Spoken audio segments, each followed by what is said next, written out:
Do not miss that.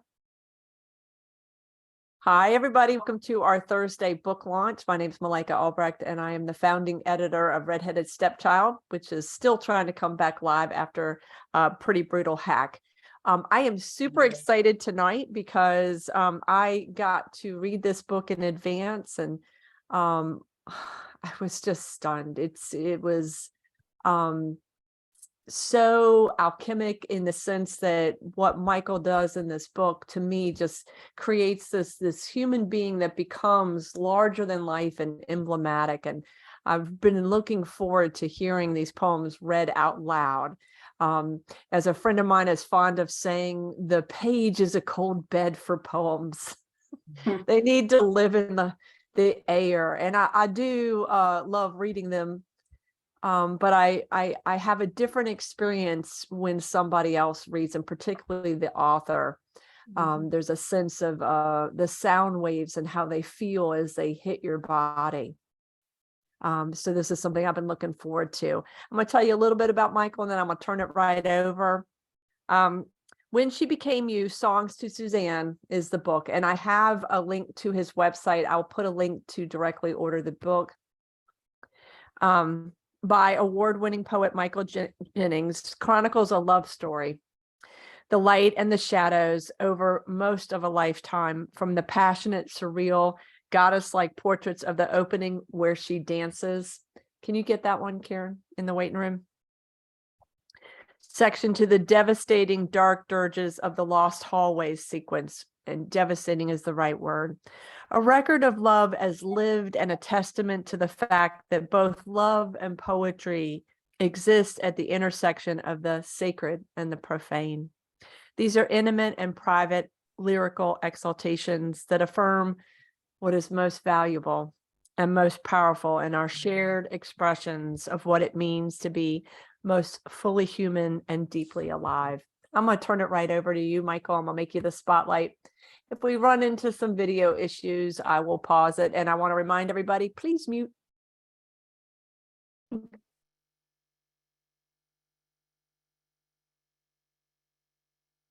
Unmute real quick, Michael.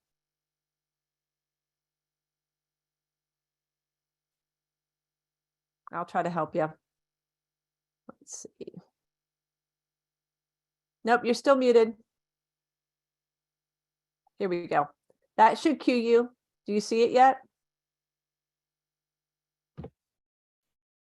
There you go. You're live. Am I there? Okay. Yep, you're there. Anyway, this is the cover of the book, painted by Daryl Hutto, of the two of us some many decades ago.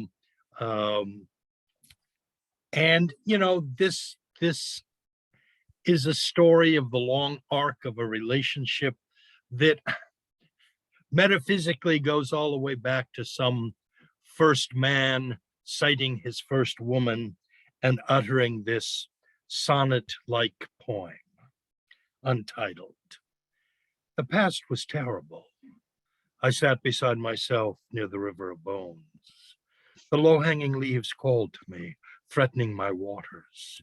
I pretended not to be listening. I killed the river's fish, picked tree bark. I said to myself, this is my hand, this is my eye, and this the world I bring to my mouth. But who is that tree moving like water? Who is that dark and smooth shining water growing into your eyes, becoming the smell of moss in the palms of your hands? And why does it mirror my hand, my mouth, my eye? So all day now I paint you, sing you, see you. I give you a home in the bones of the mountain.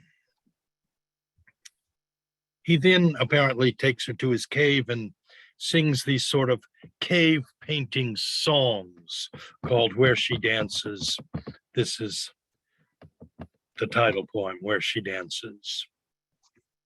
Purple jaguar midnight of lost imaginings, ebony, jet, obsidian lakes of fire, hers are the drumbeat spanking of bare, hard feet, far-off wafting of laughter. Come dance with the daughter of ragtag summer, see the turn of her fiery wrist. Moon paints her shadow, sun cannot find her. The fierce stars bring her to bliss. Once she was tree, trembling in moonlight. Once she was river, tied down by her hair. Once she was wind, once she was breath. Now only flame in the flare of a pupil, a delicate rustle's velvety purr. And then there's when the river flutters. This has hints of Osiris, I think, somewhere in the commingling. When the river flutters her wings, she is no longer the Amazon floating the crescent moon as her navel. She is your shadow rising to meet you. The night silk mountains bend close. Something in the lisping silence grieves, exalts, dies its thousand deaths. Your body is also a river with wings, with talons, a place of betrayals where shadowy gods, horned or with twisting serpents for hair, are drowned, torn to shreds, then rise again into stars. Tomorrow at dawn, something shaggy will come down, peering out from the night-drugged leaves, dazzled by the spokes of new sun.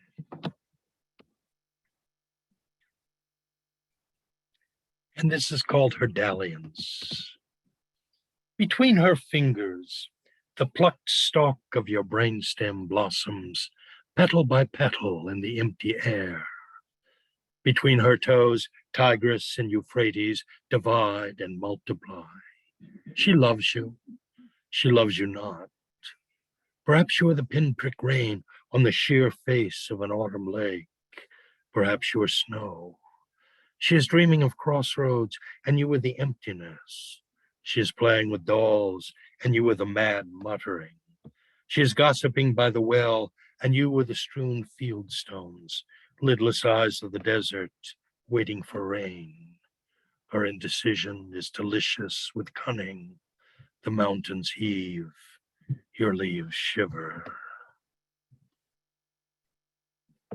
When she makes mountains, she paints them shadow dancing, rivers their flexions, weaves the drapery wind, dozes, crosses into dream space with long-thighed stepping, her sleep heat burnishing the low hills.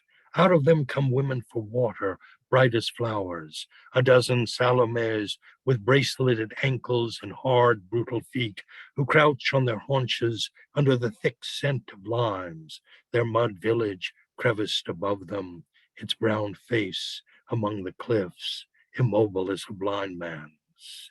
She breathes them her gossip, whiskers their thighs, puts the wheels of their hips in slow motion.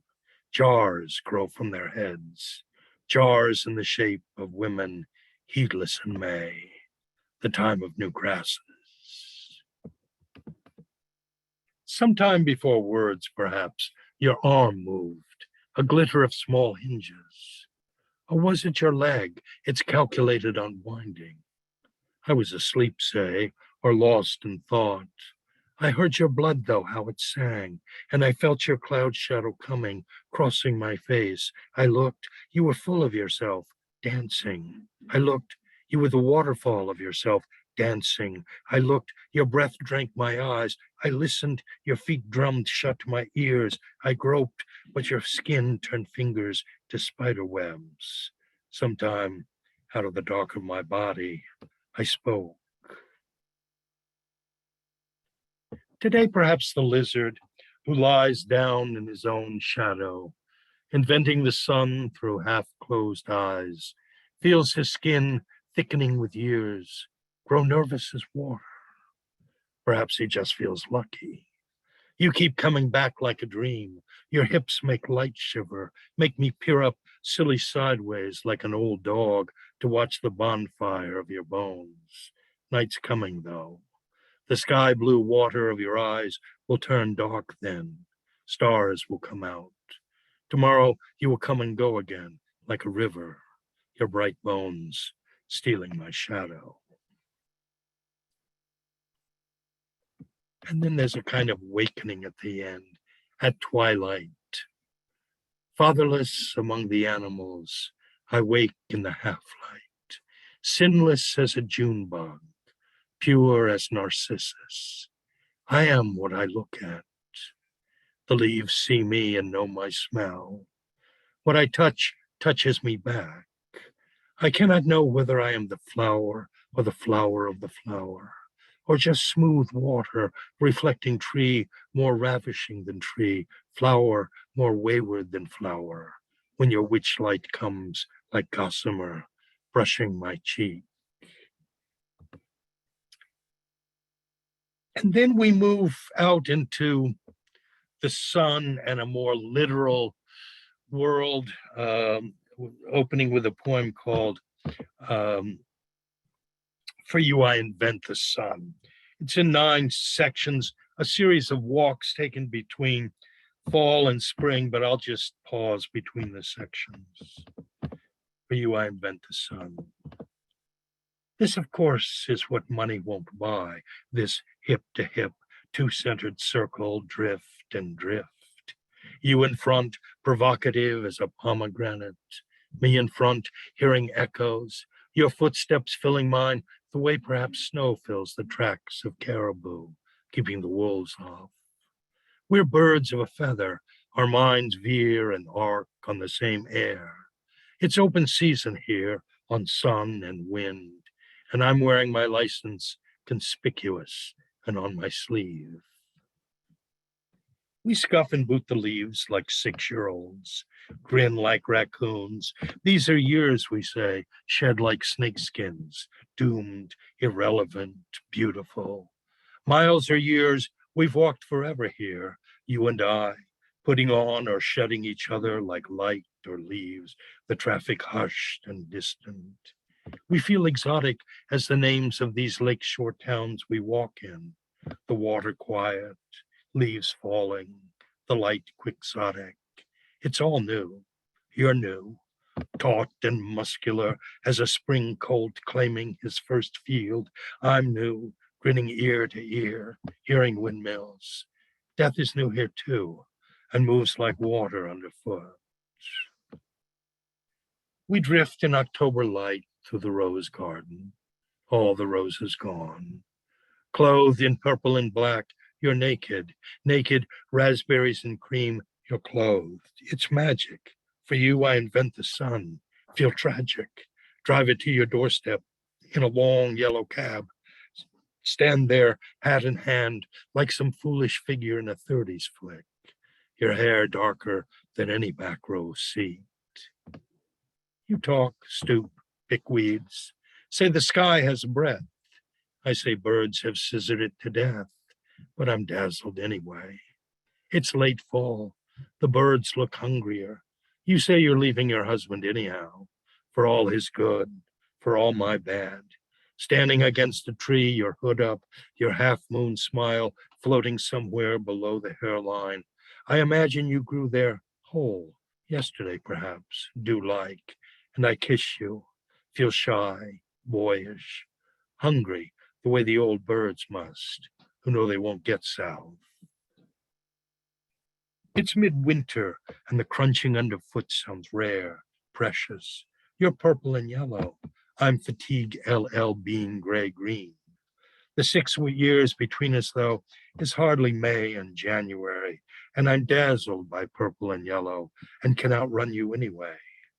You admit now, though, cold hurts, for all your tough talk. I should admit what, for all my tough talk? That my wife writes, calls, cries, argues, accuses. Indeed, this crunching underfoot is precious. Glass or ice. It's January. It will soon be May. Our rooms are white and beautiful and bloom with plants. Your mother calls, sends chocolates, prays, makes me feel like the Antichrist. And it's true enough, I come from a land of sand and stone and never put much trust in trees or green. In my mind's eye, I always return to the same rock ridge, almost abstract now in the blind revision of its lie, a dark saw blade raised against blue sky. But here your walk is so much like the sun or prayer. I must stoop and touch the place you've stepped, knowing Come spring, something will grow there. Today, bright sun makes blue sky and white birds, pure blue, pure white, barely visible as we squint and almost stumble in the pure light. Yet we feel entitled here, as tourists say, who've paid their fare, though never dreaming it would look like this. Beguiled by the low cant of foreign tongues, we're half afraid some blunt truth in our own talk will startle us back to earth, bring the dream crashing like glass about our ears. But this is mid-March, when the wind blows and the domed sky holds, when small nests of clustered stones nosing into wind on the iced canal rise and become birds. This is the season of the long white distance, when seeing is much like blindness, blindness like pure sight. You say, you are the magician, I but the source. Who could top that? Who mid-stride could help but feel the joy of fear stutter his heart like cloud shadow? We have walked a long time. It is growing dark. I wish to take you in my arms. I wish to say to the child we will one day make, you grew here among sun and wind in the gathering dark. I wish to say, your mother was taken for goddess among stones, among these circling and calling birds, and they were not far wrong. This is the last of them. We have, I think, no word for this thin-aired quiet full of light, through which we drift like new ghosts risen to Elysian fields, the still green lakes somnolent as deep thought. It's the day before Easter. The fishermen standing on the firm bank wave their fly rods like bright wands toward dark depths where once new life must have climbed sloth-like into a dream of sunlight, and where now loud children and willing dogs are all smiles, wagging tongues, sinew and muscle. Today we talk less, think more. Today we smile at all that is sensuous and literal. There's been this just kind of a spring awakening. I see you bend down in the garden of pain, the garden of spring. Your after frost loam blackened fingers rooted in roots, dreaming the furred shoots and delicate unfoldings of dewy lipped angels attuned to the stars. And some jungle in me starts growing. Some man of leaves gone slitty eyed with cunning, who scans the sky for a new pale moon to catch tonight in the arms of the hairy old forest, dark mangrove, tall cypress. And here's the summer poem called Always. Always under the leaves there was death waiting, despite your tuned high voltage body. Tigers and rivers glide in us nameless, though the day fades and it's never enough. The poem deconstructing was an old saw, but we made honey in its warm cauldron, and I said love with the white mouth of the moonflower, with iridescent suns of coneflowers flaunting whispery black eyes. It was summer in the garden, where you moved without burden of self, like a cloud, paused, looked, shifting your glorious haunches like any happy horse claiming its field, all heat and hunger and applause. And this is just a sort of reflection on time itself, called River Time. The hills are green with summer, the lakes cobalt blue and glittering. Whatever we longed for in March is here already or forgotten. Your hair gleaming obsidian as always, despite a few white renegades. Your body stretches out like a great cat's or a landscape I never tire of crossing. When I kiss the small of your back, I hear the whisper of desert sands, the rush of young rivers. No one comes back. No one steps twice in the same body. Spring was sun on the daffodils, and the time of the new wide sky, the heart-breaking golds of the giant willows. Marry me, shouted the cardinal in his tall tree, while the goldfinch giggled, I am nothing but light. And that's followed by a very long poem that's sort of home and hearth and time and space, and I'm going to skip that and go straight to the sort of more autumnal darkening poems called Lamentations, Lament One. I sat on the edge of the bed and I wailed and I wept, and I wanted to be empty as wind and avoid all this old man dying shit, all this piecemeal dissolution, humiliation. I wanted to rise like the phoenix, like the sun, and be new in the morning like the sun. I wanted to be 56 forever, everything still almost possible. You like a mirage just ahead, within reach, a rainbow shimmering. I wanted to walk in, content in my fate to be walking, still walking, the ache in my knees, both telling and reassuring. And you in the paper tiara from the party, Queen May, a swirl in the ribbons of mock death and resurrection. And I knew making love to you would make me whole through the universe, and everything else, the denouement, the terrible denouement, weeping and keening, holding the rags, the bitter the rags. And then I was empty as wind and quiet. Lament Two. I went to the place of the poem, but it was small and dark and smelled like the ancient dens of foxes. Time kept coming back to scratch at the door. Old words littered the walls as if to keep the damp out. Someone had lit a fire, but the ashes were cold and the spiders were everywhere. And there was such sadness in the spaces between words, so much nothingness in the everything they said. Why fear the nothingness? But we do. How fear the meaninglessness which we are. Here is my voice, hang it on a tree. Here is my shoe which remembers me. And beautiful were your black diamonds, like the beauty of the sea at night, the points and spires and breezes of the night, where you passed and I followed, and the words went out and I vanished. Lament Three. I wanted to steal the last word from death, I suppose. And the silkiest of thefts are the poems of moonlight, poems of the sea, and vast deserts, their premonitions.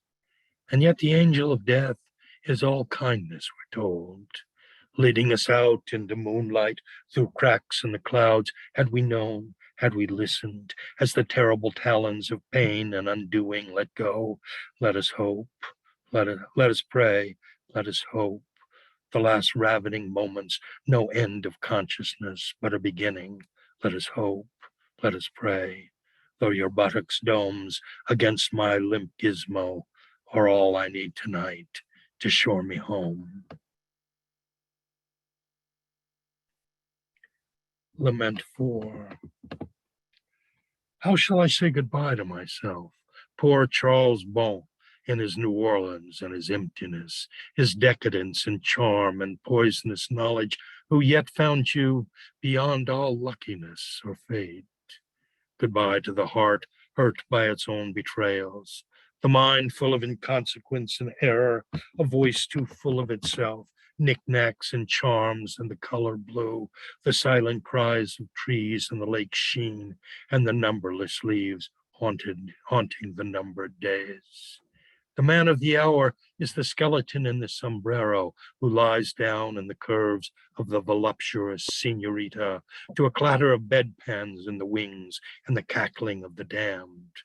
I sang you the songs of your fiery bones and the soft opening flower of a dying kiss. Farewell to the grief of days and the holy smell of roses.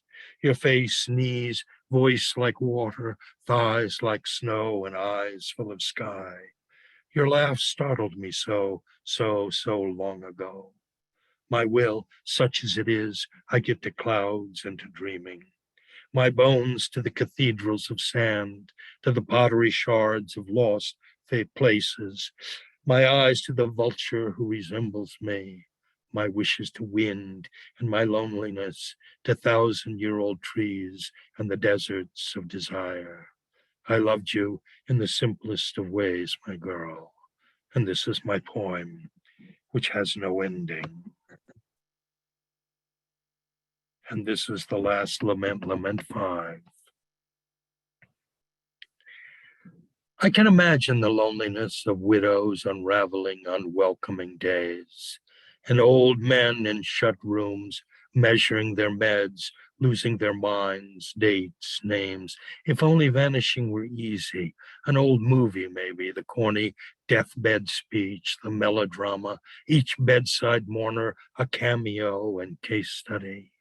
You see it in the eyes, the soul speaking eye to eye for the last time, drinking the last horizon, and the faces strange, and the rooms we wake in with a start, the floor moving and the windows dark, are no more ours than the clouds are, or the voices of children. Is it the book misplaced that makes me weep? Or tortured animals, slaughtered children, rape by bayonet, or any gone world's going? My grandmother kept a book 85 years, pressing a 4-leaf clover given by a friend when they were 5. Isn't that worth more than walking on the moon? But nothing stays still, straight, or in place with the mute dignity of bones. Bones without memory, bones without song. So let us go under the hill and over the sky, and let us be bones together. And the last poems, sort of farewell poems, are called Lost Hallways. And anyone familiar with Alzheimer's knows a phenomenon called sundown syndrome. And this first poem evokes that. It's called Around Sundown, The Wandering. I love this. I love you for this house you made and rearranged for 40 years. Paintings quickening the walls, migratory books in piles, and outside fringes of flowers and sprawling jungle grass, all light as your light passes through. Although tonight you claim that phantom house with finer lines of vision, the art more deftly synced, the view under stairs more shadow striking, and cleaner planes to hold the ceiling up, the house you dream I cannot enter. Mine is the one cluttered with old age detritus, messy counters, clothes in heaps. Yours just newer, lighter, though you must ask which door to use, and if it's dawn or night, whether we'll meet tomorrow or next week, and if you'll need your purse. I love you for the lamplit ghosts of songs in poems shared and bodies flared and winged, and say it's here, despite the clutter, this house so like the one you dream, but know it's lost to you at end of day, this end of time slipping into ruin, this garden circled place fading into gloom. Today you become the many-headed hydra, saying you've never seen where I live.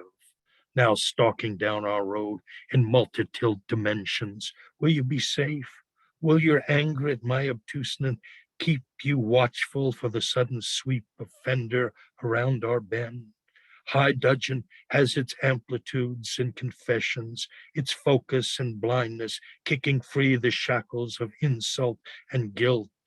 The world, old as we are now, who made love to the beat of ancient stones and walked our crooked miles of crooked seasons, lovely in their vanishings.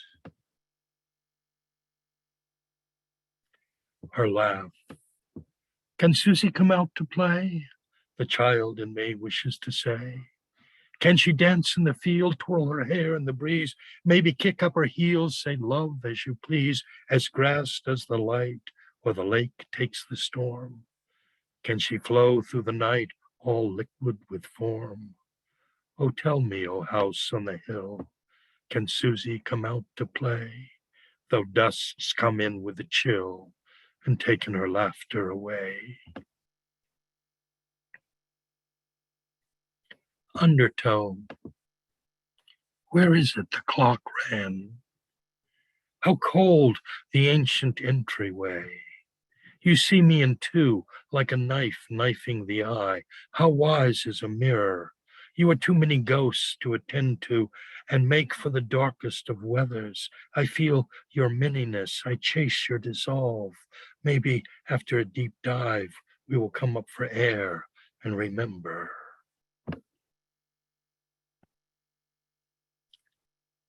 When we danced, light was the dance, and the dance was light.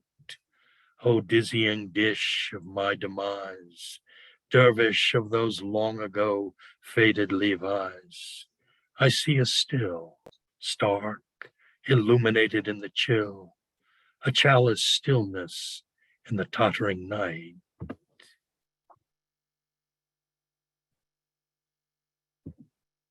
Lost hallways. The music makes you smile and stills my soul. The past drifts back, flotsam and jetsam of a lost treasure ship, our heroine going down to Davy Jones, her face less mobile but still beautiful and darkly haunted now. I dread the minutes like whip cracks, help you into clothes and down lost hallways, treat you like a toddler till you say, I can't find my heart. I'm just all tears and nothing else.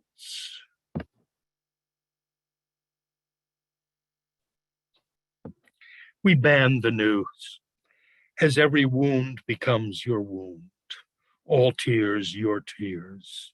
With no capacity to distance, you crane outside your window, your tribes the poor, the damaged and the lost, among the skulls of broken cities. A child's doll, half visible in the rubble.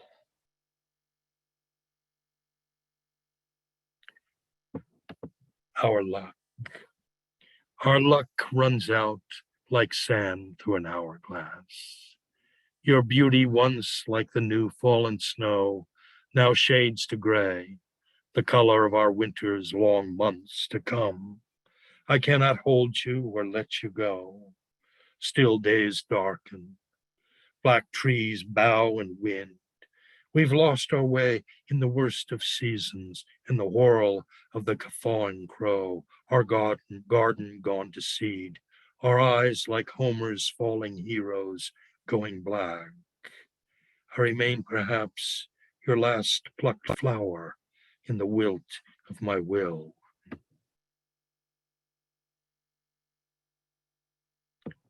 Looking for the door. You can no longer lie down without help, and my anxiety gut tightens and churns. I'm looking for the door in a room without doors, my grief God-sized and implacable. Who can I bargain with? Once we were shuddering interchangeables, silvery fish in a pod of perfect ballet. Now I move you about like an armload of lumber, your muscles stiff with uncertainty, your face vaguely fearful. I yearn to give birth to you, feel you unfold like our floppy magnolia blossoms in spring, lavish and lovely in their lascivious come-ons. I long for that fluency and fiery freedom against this hardening ossification, this deaf call to stillness. This is the last of these, our absence.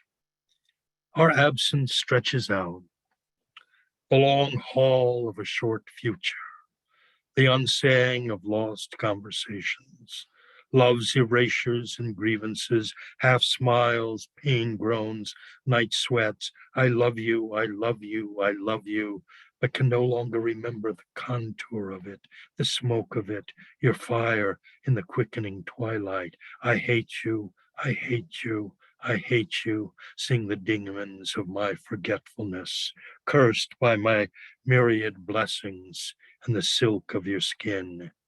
I ease you into sleep.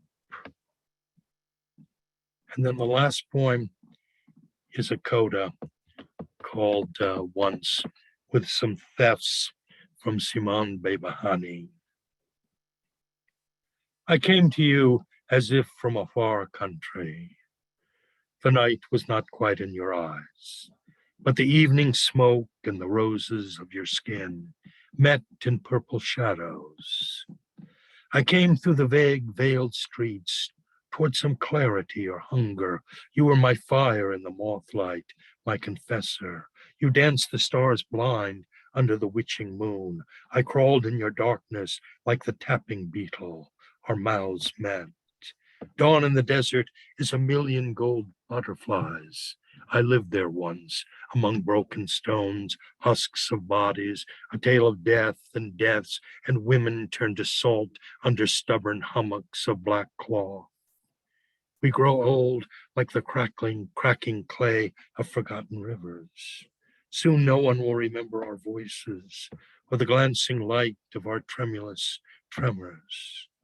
Was it the wind I came on, lipping your waters, combing the sunlight scars across your throat?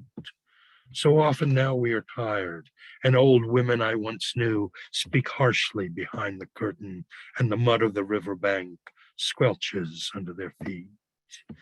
I came through bulrush rushes over moon-glazed bayous, and our bodies became snake-dancing cranes, feathery cries.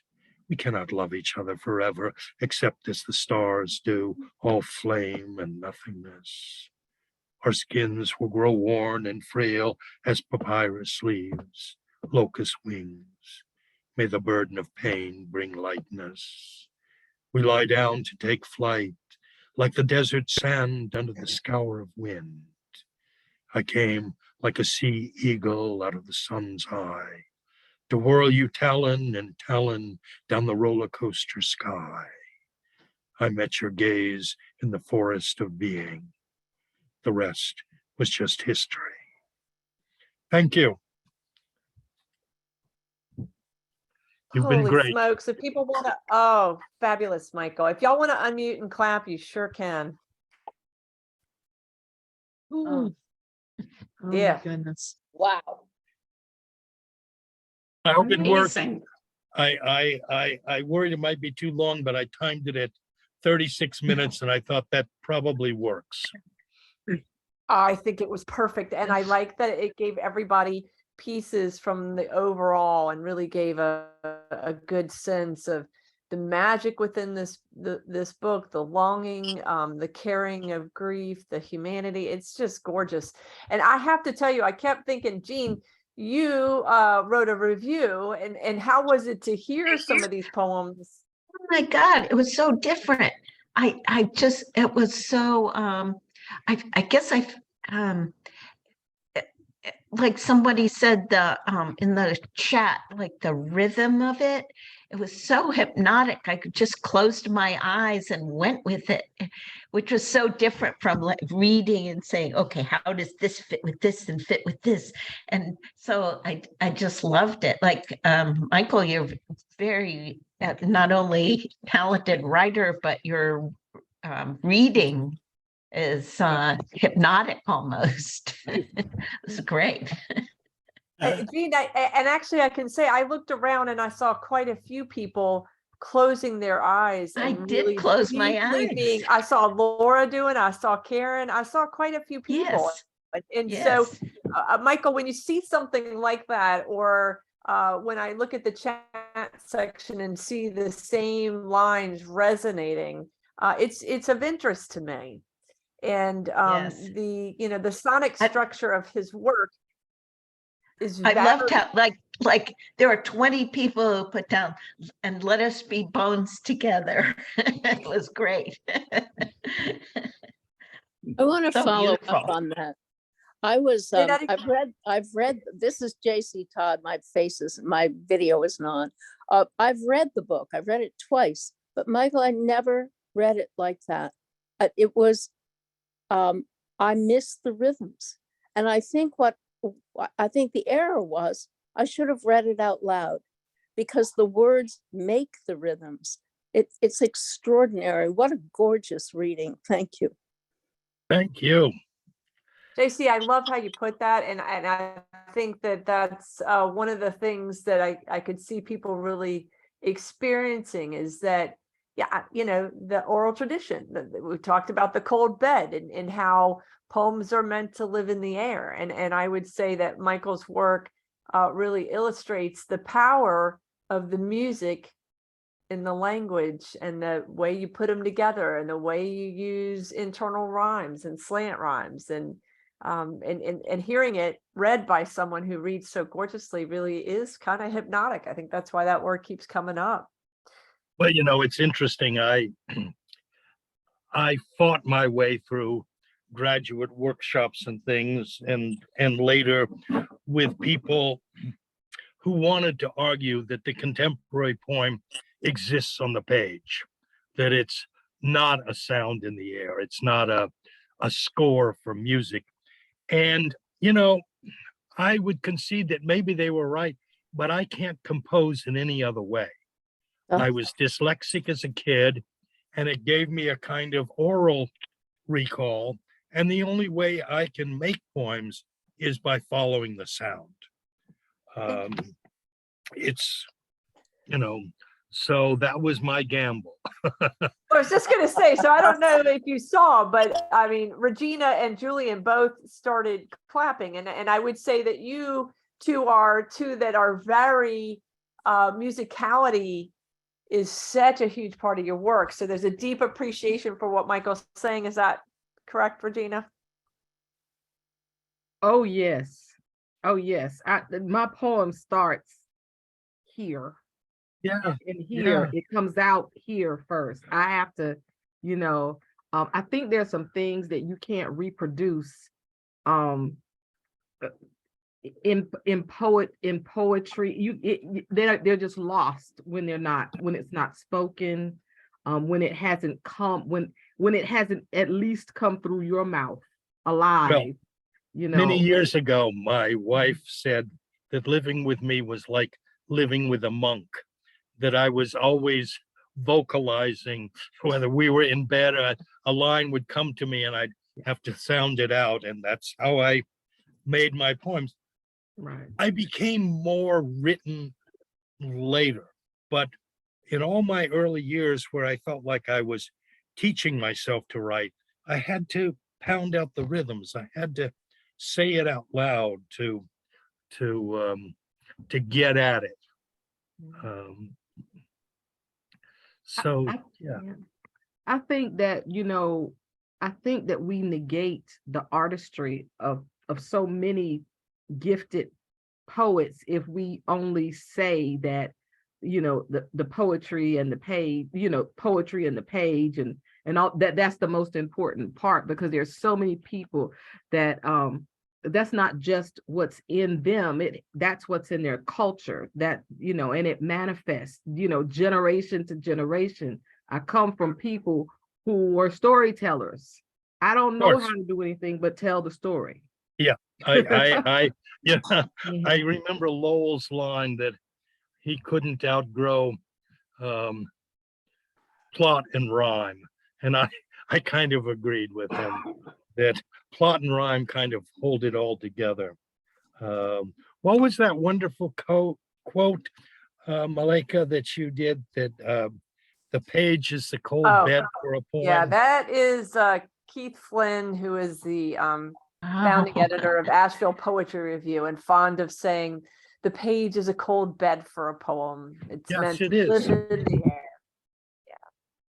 It's interesting though, because I think that sometimes like what's informing people in their creation of their work to me is so unique. And Michael, hearing you talk about dyslexia and that the auditory creation for you is so important. And I think about the fact that I have an auditory issue, an auditory processing. And it used to be that people could spell a word out loud, and I literally had to say it to myself so I could see it in order to understand it. So you could still keep secrets by just spelling something out, because it was a lot of work for me to translate. So it's seriously, it's sad, but it's some kind of processing thing. And it turns out it's probably hereditary. But so I have to approach musicality in a different way. And so much of how I learn is visual, and auditory hearing it does not work for me. And so when I come across somebody who just, inhabits this gorgeous sonic structure, I have, immediate like attraction to it, and deep awe, because it's not something that I access very easily. It's something I had to like work on. The greater or Well, yeah, lesser I can degrees. understand that. I had the reverse problem. I had such a hard time as a student taking information off a page, but I learned somewhere in high school that if I heard kids quiz each other on the information, I never forgot it. If I heard it, I could hold it, but on the page, I had to do all sorts of weird things, make up timeline. I had to change the information on the page to be able to learn it. Otherwise, it just went in one ear and out the other. It's fabulous and fascinating to me. Yes, to adapt it to your own learning style. And Michael, you said if I heard it, I had it. Something like that. I thought, well, that is fascinating, because again, that's a different. And you think about kinetic learners, or people that access things through movement, and how that influences poetry. I wouldn't be surprised. There was quite a few poets that were nodding, Michael, to you talking about the oral tradition. And Julian, aren't you a musician as well? Yes. Yeah. I'm a singer, or I was for years. I'm 85 and I don't sing anymore. Yeah. So again, somebody who has the aptitude in such a skill set. So Michael, it was dazzling to hear the work, and kind of an extended meditation or hypnotic feature to it. Yes, Greg the and other I thing I have- started out. Yeah, Greg. Go ahead. I have to say something. I know that Mike gives a fabulous reading, and he is of the oral tradition. But I also think, which is Mike's really wonderful strength, that the poems work on the page as well. Yes. That they are fabulous poems, and I know that I've been with Mike for a long time, and I hear his voice. But on the other hand, when I don't hear his voice, and I read the poems on the page as poems on the page, they work exceedingly well, and they are as enchanting and as haunting as when he speaks them. Yes, I would definitely. I would like, Go ahead, Sheila. I would like to say that I loved hearing you read these poems, Michael. I love the rhythm. I love the richness. I see visually when I listen to a poem, and it was the metaphors that captured me. And not only the metaphors, the way they move, the way the metaphors were like a waterfall in some places, and in some places the way they were stacked almost like honeycomb, and giving that wonderful dimension to your poems. And I thought they were just gorgeous. Well, thank you. Getting back to when Greg and I began together, I suppose all poets have some degree of insecurity, but having been mostly a jock my early life, a tennis player and swat, I had a lot of insecurity as to whether I could really take on, being a poet. And one thing you learn as an athlete is figure out your strengths. So I figured, okay, I've got this memory. What I'm going to do is I'm just going to learn lots and lots of poems by heart. I came across Auden's comment that he said that when he started his poetry school in heaven, all they would do was learn poems by heart. So I did that. And I think it helped tune my ear. I wanted to know what iambic pentameter really sounded like in its variations and so on. So, you know, I think most of us try to make up for our shortcomings, and maybe I think Sylvia Plath said, an artist is someone who, looking down and finding a tie in his soup, goes on eating as if he intended the tie to be in his soup.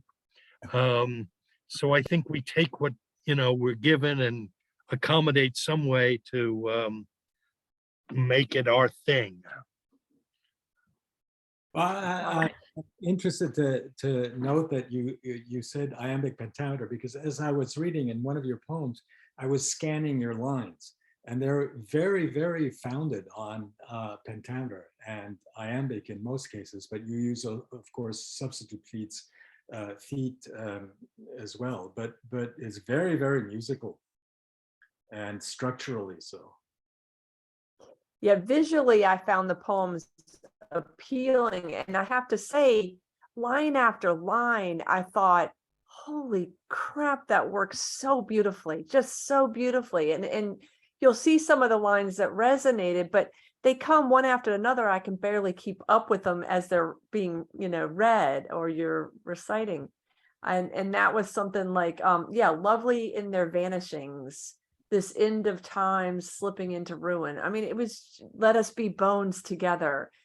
There were so many when I was reading that I just thought, I wish I'd written that. You know, I'm glad I heard it, but I wish I'd written it.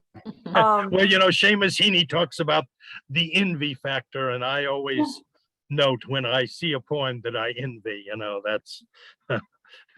It's a beautiful thing. To me, it's inspiring. It's inspiring. But I want to say thank you so much for writing the book and for, you know, joining tonight so that we could celebrate. I want to say that I put a link to Michael's website. You can buy the book on Amazon. And Michael, are you doing any autographed copies that people could reach out? I have some copies here, and I'm never very prepared for this kind of query. Yeah, I think probably for $12 I can send them anywhere. I think that would, yeah, I think that covers postage and everything. So So reach out to Michael if you would like a yeah. All right. I'll put your email address in the chat Perfect. section. That's the perfect way to do it. There you go. Okay, that's what I'll do. And now we get to go to open mic. I'm super excited. So I don't know if y'all, you know, caught this, but we celebrated with Greg before, and Greg and Michael have known each other for decades, and you wonder what was in the water, you know, during grad school for these poets, because it's just amazing to me. I would have loved to have been a fly on the wall, or, you know, just overheard some of the conversations and as they grew as writers. So we're going to go to Greg. I've got Greg, Sheila, Cal, Julian, Regina, Donna, and Jeannie for open mic. So I will head rapid fire to all of us. Greg, you're up. Oh, okay. Well, I'm just going to read one poem, and it's a poem that I read during my reading here. And it's called Later Years. Sometimes a sadness comes over me, and I think a house with its dark roof and windows has entered our lives, and the wine-glass elms have disappeared from the street of dreams. I should not be leafing through our dress book with the many crossed out names, the pile of letters marked undeliverable. I should not be imagining that the birthday lilies you brought me yesterday have already begun to droop. Where is that photograph I love of us, or rather of our younger versions, sitting by a fountain in our summery selves, the water behind us arcing from a fish's mouth as if the fish held a river inside it. It's been years since we felt so inexhaustible. Still, there you are, walking down the porch steps in your bathrobe to get the morning paper, even in snow, even on your one good knee. It's remarkable how we've come this far, your hands holding the news of the day as if we were part of it. The sun polishing the kitchen floor, the toaster tinging its bell. I wish it could stay like this. I wish goodbye were an archaic word we could cross out without consequence, something left over from the old languages. All the headlines have an ache to them. All the stories keep holding out for a better ending. And here we are, having our breakfast cherries before all the trees have been sheared away. Here's the honey I pass to you, love. Honey made from 1,000 bees, tonguing 1,000,000 flowers of sweet clover. I said, I'm so glad you read that. And it still makes me cry. And I thought, you know, this poem, the first time I heard it, I cried, and it still does that. Well, Ooh, so good. Yep. All the headlines have a, there's a bunch of messages to you, Greg, in the chat section. Yeah, something in the water there. Thank you, Greg. Oh, and by the way, that was published by Raleigh Review. Isn't that cool? yeah. Me and North Carolina are big fans of you, Greg. North Carolina, yay. Yeah, we're big fans. I'm coming to you, Sheila. Wiping my eyes. Okay. All right. Hey, everybody. This is from Unsent Love Letters, Volume 2, and it's called The Flash of Fish. Though I sit still as sea glass, my shadow dances for you, waltzes among sea oats, tangos your salty breeze. The clouds of my heart etch themselves gold for you, skim the rise and fall of you like a pelican in love with the flash fish. Oh, gorgeous. I am thinking y'all are some thank you. sultry people tonight. It's springtime. Wow. Love it. Thank you. Thank you. Cal, I'm coming to you. Okay. Thank you. Malika said I could plug our upcoming reading, and I just put the information on chat. Since it's Zoom, wherever you live, you can join us, and you're certainly very welcome. Two great poets, Beth Copeland and Shelby Stevenson, are going to read for our first reading since the pandemic. And I was in the trucking business for a long time. I did trade show transportation, mostly with a non-union company. And all the people that worked in the different convention centers, of course, were union. And New York had a mafia guy as the steward who was in charge of the union. And he got his job by shooting out somebody on the roof of the old New York Coliseum. Anyway, this is about my experience down in New York, paying a lot of money to make this guy my friend. And it's called New York Coliseum, 1979. Charlie goes for a walk. Freight is flying, moving out the National Computer Conference, the Big Apple. I'm in a truck, shoving, lifting, sweaty June day. My pretty young wife arrives between trailers. My 2-year-old son in a stroller, dressed to take us to visit her sweet, old and very proper English granny for tea at the Jersey Shore. We see Willie on the dock, gruff Siciliano, clean plaid work shirt, black members only jacket, driver's cap on thick white hair, says, "Cal, that your boy?" I say, "Yes." and introduce him to Margaret and my firstborn. Hey, Carl, can I take him for a walk? Her eyes at me say, huh? Sure, I say. Back in an hour, says Willie, my pal. Steward of the biggest Teamster local at the New York Coliseum, principal axis of trade, both inside and outside of the USA, where everything we make is up for sale, even Willie's friendship, which comes to my non-union company at a high price. Yeah, it's an offer I can't refuse at this place where corruption erupted even before the first wrecking ball laid waste the old apartments and stores at the foundation site, where soon after, they say, Willie, young hitman for the mob, got his job in a shootout on the roof. May the best paisan win.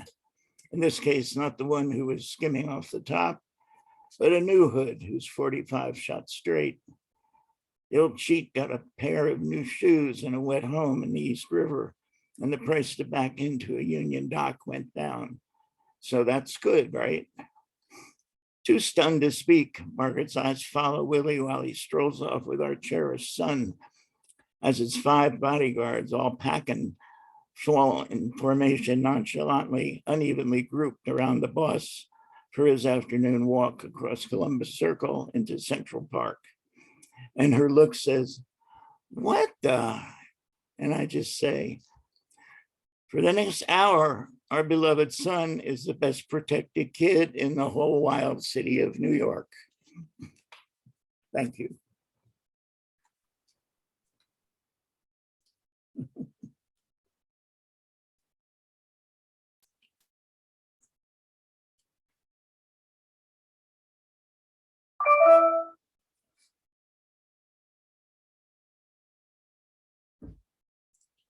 Unmute. Oh, am I muted? No. You're unmuted. You're good. We can hear you. Oh, okay.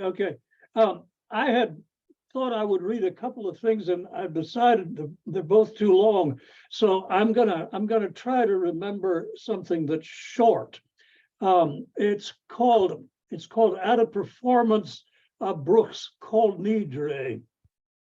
I once heard a cellist play this wonderful piece years ago at Weymouth Center. We start from the dry dust. Strings a drone so plain they can scarcely be heard. Sometimes catch in the middle, where floral gates are griffins' wings and the cello silvers old men's hair. All vows paid. Beyond these tall French doors, azaleas bloom, flagstones pinch new grass. If you pray, pray for such music in the hard boxes under the earth where we go. Thank you. Thank you. Thank you, Julian. Oh, that's good. That is good stuff. Regina, I'm coming to you. There we go. Good evening, everyone.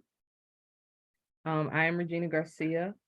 Again, I would like to say I so loved our feature reader tonight. I don't know, I just kept thinking of the Song of Solomon as he went into, I'm just feel very fortunate to be here.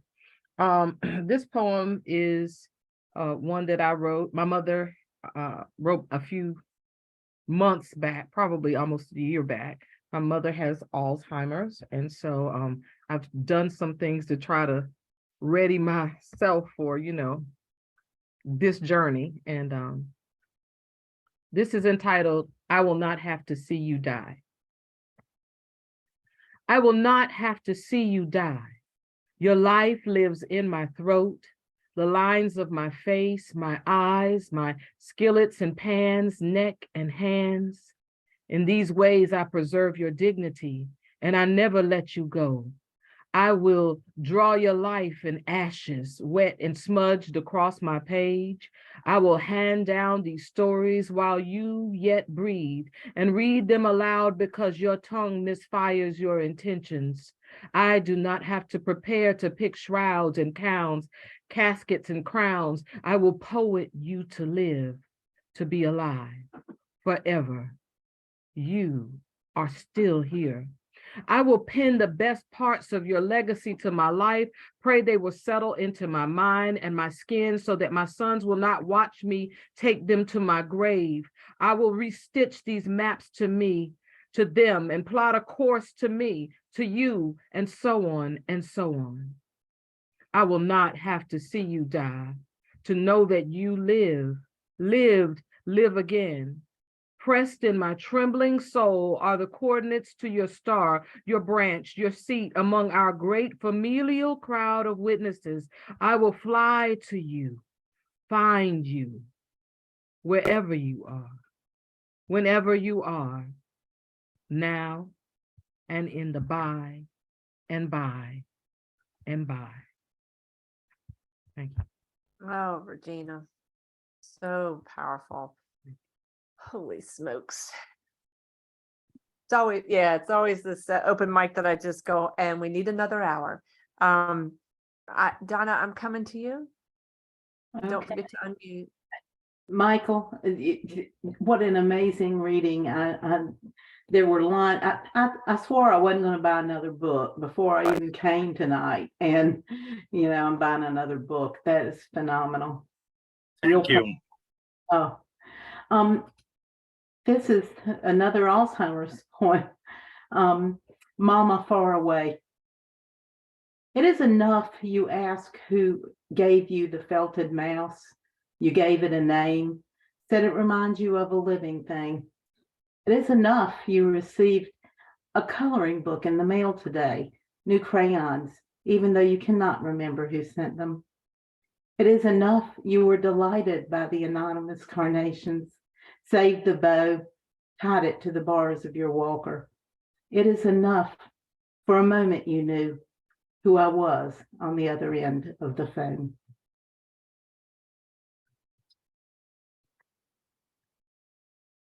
Thank you, Donna. Holy smokes. I'm always struck by how many of us have or are dealing with people that we love that have Alzheimer's or dementia. And that struggle, the one about the doors, which door resonated so deeply with me. Jean, I'm coming to you, and I'm having a moment where, let me see if I can find you. There we go. I see you now.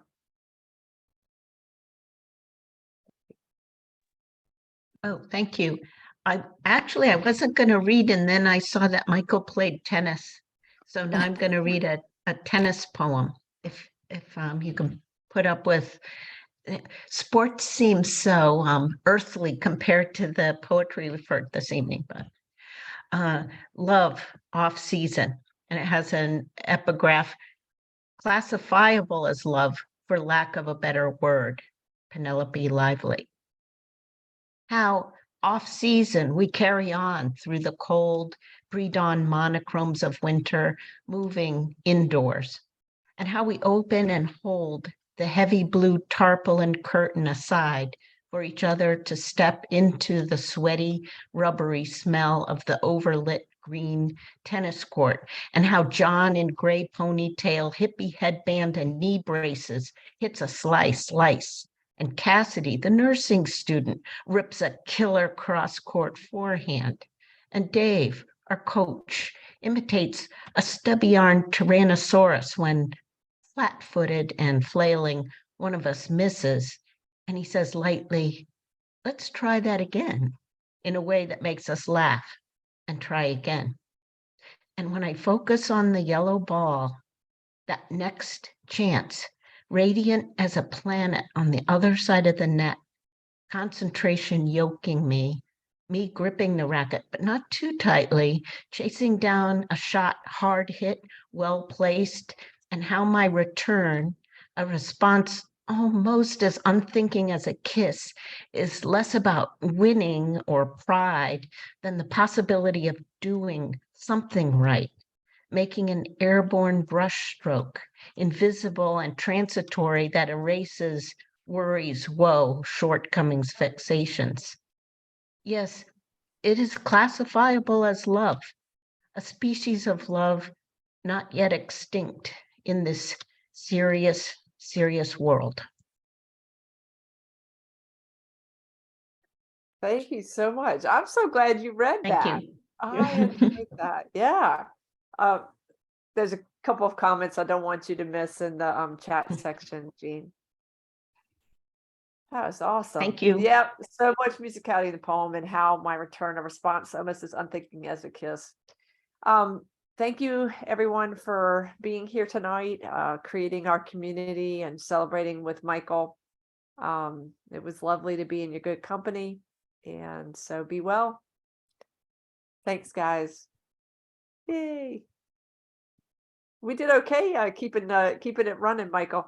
I'm gonna have you start the video to see if we can actually see you for one moment. Oh, it's not starting up. All right, guys. Well, we will sign off then. Be well. Thank you. Thanks.